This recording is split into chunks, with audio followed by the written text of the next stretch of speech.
Gear sunsetting, a polarizing topic within the Destiny community. Many people have shared their displeasure with the thought of not being able to use some of the loot that they have put so much time and effort into for the past few years.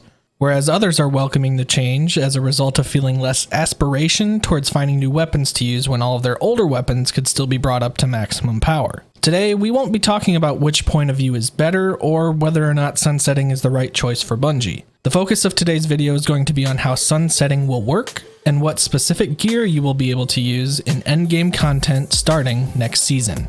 Welcome back to the channel. My name is Man of Cole, and today, let's talk about what gear you will be able to use starting in Season 11.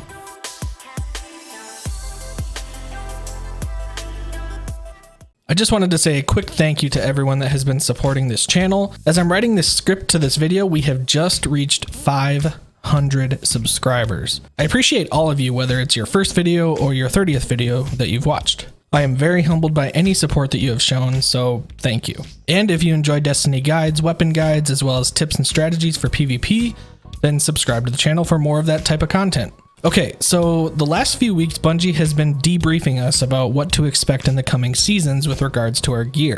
Bungie states that each legendary weapon and piece of armor will have a maximum power level that it can reach through infusion, which is exactly how it is now. The key word there, though, is legendary, as exotics will not have a max power level. So, to my understanding, any exotic weapon or armor can be infused indefinitely, even if it is higher than the seasonal power cap. Speaking of power caps, Bungie also states that the max power level for these will be set at the player power cap attainable 3 seasons after its release season. In layman's terms, all legendary gear will have a full year where it can be infused to the max power level, which then makes it usable in things like raids, Grandmaster Nightfalls, Trials, and Iron Banner. The next point they make is that the maximum power level for all of our current items, as well as next season's items, will be visible on the items themselves, but will not be at their max power level at the start of next season, Season 11. In other words, all of our current gear will be relevant in all of the activities next season, period. At the start of Season 12, which is the fall season, weapons and armor that were released in Seasons 1 through 8, that's our weapons like the Spare Rations, Mindbender's Ambition, Revoker, Beloved, etc., will have a max power level at the Season 11 power cap, making them essentially unusable in endgame content only starting in Season 12. Gear from Seasons 9, 10, 11, and 12, that's anything from Season of Dawn until now, will be infusible to the player power cap for 1 year after they were released. Here's part of an image that gives some visual representation of what I just said. I can't put the full image on screen because it would be too small to see all of the weapons, so I will just put a link to the full image down below so that you can look at whatever you'd like. Essentially, this image indicates what season a specific weapon was able to be obtained, what the last season that it can be used in the endgame content will be, and the source from which you are able to obtain this weapon. There is an entire legend at the top of this image that explains how everything is organized as well. There's no source on this image, so I'm not entirely sure who made it, but I want to be perfectly clear that I did not make this. Someone who is way more skilled than I am is the mastermind behind this. As soon as I figure out who created it, I will put a link to all their socials in the description box. Now, hopefully I was able to keep all of that information relatively simplified enough for you to understand. For me, I know it took multiple people explaining it multiple times for me to fully grasp what all of that meant. If you have any questions whatsoever, either leave a comment down below or hop in my Twitch chat and ask me at twitch.tv/manofcole. I'll be more than willing to try and answer any of your questions. Alright, so what does all of this mean for the gear that you have right now? As of the making of this video, we are about 1 week away from the start of Season 11. As Bungie said earlier, any and all of our weapons and armor are going to be usable in all of the activities for Season 11. It is in Season 12, the fall season, or more than likely the Big Fall DLC, when weapons that were obtained before Season of Dawn will not be able to be used in endgame content like raids or trials. Some of you were asking me to make a video on what specific weapons will be viable in Season 11. Well, your answer is going to be all of them. Whatever weapons you are using right now, whatever weapons you prefer to use in Trials or Iron Banner or the Grandmaster Nightfall, you will still be able to use them in Season 11. As far as the actual loot pool for next season, Bungie sheds some light on that as well. On the screen right now is the complete list of weapons that will be thrown in the world loot pool, meaning any of these items can be earned by doing basically any core activity in Destiny 2. They make a note at the very end stating, if you still need a weapon or weapon roll from the current Vanguard, Crucible, or Gambit playlists, and the weapon is not on the list, you should go grab it right now. I take this to mean that those weapons will not be able to be obtained past this season.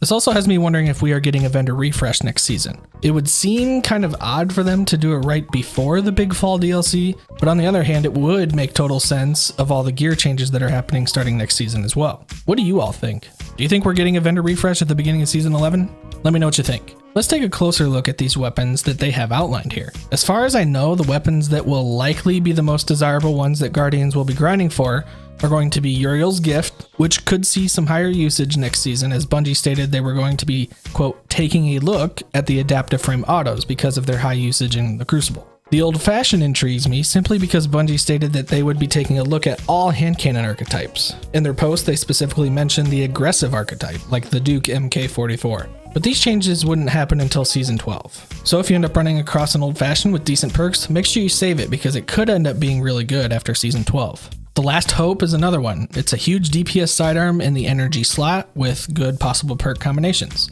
Dire Promise, obviously no doubt going to be the PvP hand cannon in future seasons. Gnawing Hunger, one of those 600 RPM autos that shreds in PvP and can also roll a bunch of increased damage perks. Last Perdition is another one. Not terribly OP because, it's a pulse, but it can roll pretty good perks. Also, I feel like this weapon is always in the loot rotation. Does anyone else feel like that? Toil and Trouble is an interesting one. It's a kinetic, aggressive frame shotgun, same archetype as Mindbenders, Fellwinters, and Astral Horizon, and can roll some decent perks on it. The only knock for me is that it can't roll Quick Draw. But with a perk combo of Slide Shot and Snapshot, you'd still be hitting clips in the Crucible, no doubt.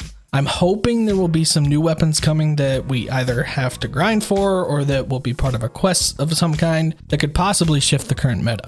Now, as far as what you can do in order to prepare yourself for sunsetting, I've got a couple things I plan on doing that could also help some of you. The first thing I plan on doing is finding weapon archetypes that Bungie has stated could be affected by some of the sandbox changes. For example, when Bungie stated that they were going to, quote, look into the 600 RPM autos so that other archetypes could share some of the spotlight with them in the Crucible, I immediately started thinking about all of my Uriel's gifts that I have stashed away in my vault. And even more specifically, I was looking for any that had the perk Dynamic Sway Reduction on it because Bungie also said that this perk was going to be getting tweaked a little bit as well. Basically, Dynamic Sway Reduction is going to add 10 stability over time to whatever weapon it is attached to, in addition to increasing the weapon's accuracy. Another example, as I already mentioned earlier, is the different hand cannon archetypes. Bungie mentioned that they were looking into making all archetypes more viable in Season 12. That obviously excludes it from happening this season, but that doesn't mean that you have to neglect trying to get hand cannons with good perks on them. My advice is to just keep any weapons and archetypes that have good perks on them and stash them away until we know more about how they will perform in PvP. The last thing I wanted to go over that can help you prepare for sunsetting has to do with exotics. This all has to do with Bungie stating that exotics will not have a power cap, whereas legendaries will have a power cap every season. This goes for weapons and armor, I'm assuming. So it is going to be even more important than ever that you grind out for exotic armor rolls that fit your playstyle. Maybe you're a hunter main and you really like running the Wormhusk in PvP, because who doesn't? With there being no limit to how high your exotic armor can be infused, you will be able to carry it with you from season to season without having to worry about it being sunset. I believe this change will make exotics start to feel a little more, dare I say, exotic? So make sure you keep grinding for that high stat roll exotic armor piece. Visit Xur every weekend to make sure you have every exotic for every class so that you have a complete arsenal to choose from whenever you try to make your build. I know earlier in this video I said you should stash a bunch of weapons with different roles in your vault, and this is 100% going to contradict that, but I also recommend cleaning out that vault of yours. Now, I don't mean just go and delete everything. What I mean is take a really hard look at some of the things that are in your vault, gear-wise. Maybe there are some really old weapons that don't even have the new Masterwork system in them. Or maybe there are some sidearms or swords that you're holding out for just in case they ever become the meta in PvP or PvE. Maybe keep 1 or 2 and delete the other 7 that you have. I ended up doing this and it got me a few hundred legendary shards. The other thing you can do is visit our friends Shax, Zavala, and Banshee to turn in tokens and materials to get legendary shards. If you were like me and you spammed legendary shards at the beginning of this season just to get a Dire Promise, then you might be hurting for some right about now. I went into this current season with like 2,000 shards, and I just got back up to like 600. If you're like me and sitting on 3,000 plus Crucible tokens, go ahead and use like half of them to get gear from shacks and just dismantle everything to get the shards back. I plan on doing this very, very soon, and I recommend that you do that as well. Others will also say to hoard bounties for next season. I have never been that into preparing for new content, although I did do it before Season of the Worthy, but if that's something that you're into, then make sure you prioritize completing weekly bounties, then daily bounties, and finally repeatable bounties, as each of them give you different amounts of XP. I will be doing all kinds of videos and guides for this next season of Destiny, so if you're looking for tips and strategies going forward, hit that subscribe button and check out all of my social links down in the description. I've got links to my Twitch, Twitter, Discord, and Destiny clan all down below. What are you guys looking forward to with this new season? Let me know down in the comments. Thank you all very much for watching. A positive rating is always appreciated, and as always, we'll see ya.